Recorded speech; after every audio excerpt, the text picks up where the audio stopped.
नमस्कार साथियों, आज हम पे लेकर आ चुके हैं एक वॉलंटियरों के लिए नई खबर। दोस्तों, आपको सरकार ने क्या निर्देश, क्या भूमिका निभाई है, तो हम आप विस्तार से चर्चा करेंगे और क्या आपको निर्देश दिए हैं।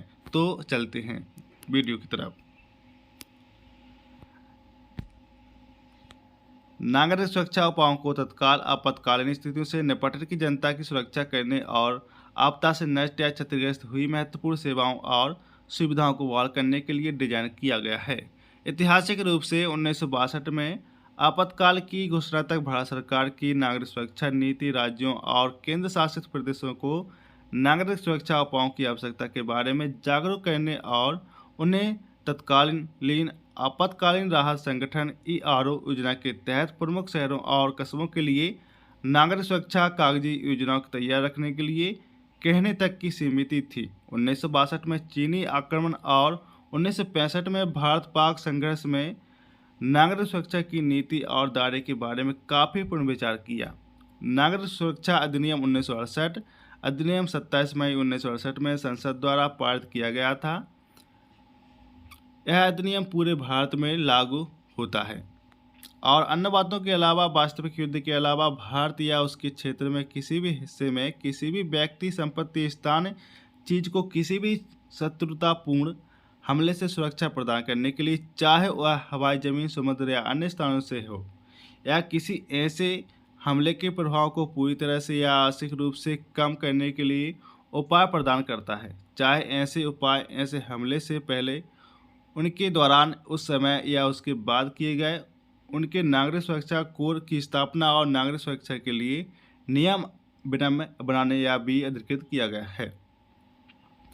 नागरिक सुरक्षा अधिनियम 1968 को नागरिक सुरक्षा संशोधन अधिनियम 2009 द्वारा 2010 की अधिसूचना संख्या 3 द्वारा उपयुक्त रूप से संशोधित किया है ताकि नागरिक सुरक्षा कोड के लिए एक अतिरिक्त भूमिका के रूप में आपदा प्रबंधक को शामिल किया जा सके, जबकि उसकी प्राथमिकता भूमिका बरकरार रखी जा सके।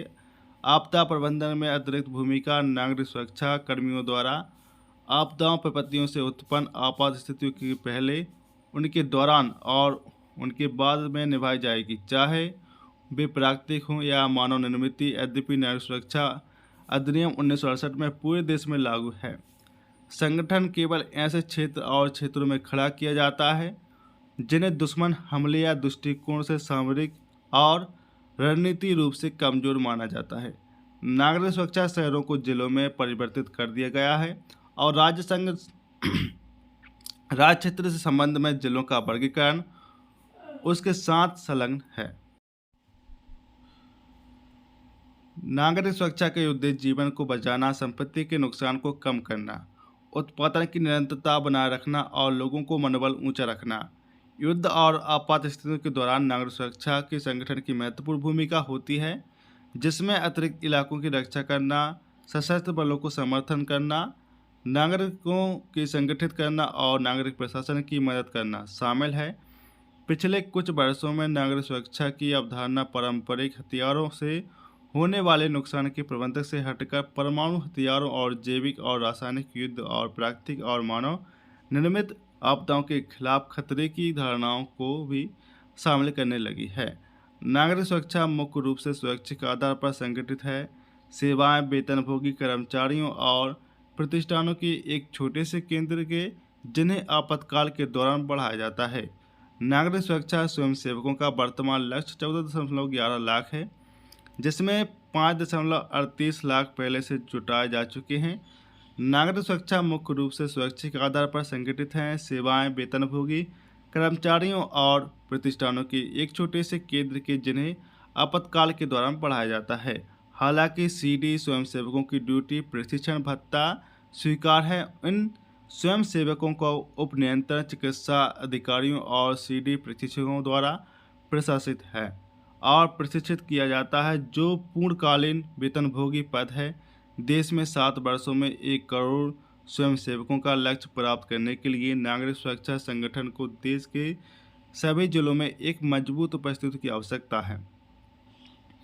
राज्य सरकार की मदद के लिए केंद्र सरकार असम छोड़कर पूर्वोत्तर राज्यों के लिए नागरिक सुरक्षा सेवाओं को गठन, प्रशिक्षण और सुसज्जित करने के लिए आदि के लिए नागरिक सुरक्षा की अधिकृत वस्तुओं पर राज्य सरकार द्वारा किए गए व्यय का 50% और असम सहित अन्य राज्यों के लिए 25% अनुदान सहायता के रूप में प्रतिपूर्ति करती है, जो नागरिक सुरक्षा गठन प्रशिक्षण और सुनिश्चित करने के लिए नागरिक सुरक्षा की अधिकृत वस्तुओं पर किए गए व्यय का कुछ हिस्सा और हर साल ये अनुदान राज्य सहायता सरकारों द्वारा प्रस्तुत त्रैमासिक दावों को निर्धारित करते समय व्यय की पूर्ति हिस्सेदारी के रूप में जारी की जाती है। इस वर्ष 2017-2018 के लिए राज्य सरकार को प्रतिपूर्ति के लिए 10 करोड़ का बजटीय प्रावधान किया गया है। 11वीं पंचवर्षीय योजना के दौरान देश में नागरिक सुरक्षा व्यवस्था को पुनरुद्धार के लिए भारत सरकार द्वारा 2009 में 100 करोड़ की लागत में एक केंद्र प्रायोजित योजना शुरू की गई थी। इस योजना के अंतर्गत 7 राज्यों में नागरिक सुरक्षा प्रशिक्षण संस्थान CDTI बनाने की परिकल्पना की गई। इसके अतिरिक्त नागरिक सुरक्षा अवसंरचना के निर्माण के लिए 100 बाहु खतरे वाले जिलों का चयन किया गया।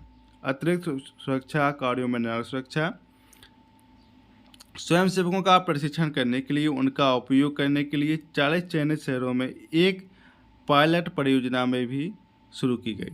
भारत सरकार ने आपदा जोखिम न्यूनीकरण में नागरिक सुरक्षा को मुख्यधारा में लाने के लिए केंद्र प्रायोजित योजना को 5 साल की अवधि के लिए मार्च 2019 तक मंजूरी दी है, जिसकी राशि 90.89 करोड़ रुपए है। 2014-2015 के दौरान कार्यान्वयन के लिए आंध्र प्रदेश, छत्तीसगढ़, हिमाचल प्रदेश, जम्मू और कश्मीर, कर्नाटक, केरल, मैनपुरी, मेघालय, मिजोरम, नागालैंड, उड़ीसा, तेलंगाना और पश्चिमी बंगाल राज्यों को 15 करोड़ रुपए की राशि जारी की गई है। शांतिकाल के दौरान नागरिक सुरक्षा उपायों को प्रशिक्षण और पूर्वाभ्यास प्रदर्शन करने के अलावा नागरिक सुरक्षा स्वयंसेवकों को स्वैच्छिक आधार पर विभिन्न रचनात्मक और राष्ट्र निर्माण गतिविधियों में भी तैनात किया जाता है, जिसमें सामाजिक और कल्याण सेवाओं को शुरू करने और प्राकृतिक मानव निर्मित आपदाओं की रोकथाम शमन के साथ साथ आपदा के बाद प्रतिक्रिया और राहत कार्यों में प्रशासन को सहायता प्रदान करना शामिल है। नागरिक सुरक्षा प्रशिक्षण राज्य सरकारों संग राज्य क्षेत्र प्रशासन द्वारा 3 स्तरों पर आयोजित किया जाता है, यानी कस्बा, जिला स्तर, राज्य स्तर और राष्ट्रीय स्तर पर मास्टर प्रशिक्षणों का प्रशिक्षण और विशेष प्रशिक्षण राष्ट्रीय नागरिक सुरक्षा कॉलेज नागपुर में आयोजित किया जाता है और टीम नेतृत्व प्रशिक्षण राज्य नागरिक सुरक्षा प्रशिक्षण संस्थानों में आयोजित किया जाता है। नागरिक सुरक्षा संगठन में स्वयंसेवकों का प्रशिक्षण स्थानीय कस्बा स्तर पर अल्पकालीन प्रशिक्षण प्रोग्रामर के रूप में प्रशिक्षित प्रशिक्षकों का द्वारा आयोजित किया जाता है। तो दोस्तों, ये थी वॉलंटियर के लिए खबर। अगर वीडियो पसंद आई हो तो वीडियो को सब्सक्राइब करें, लाइक करें, शेयर करें। जय हिंद, जय भारत।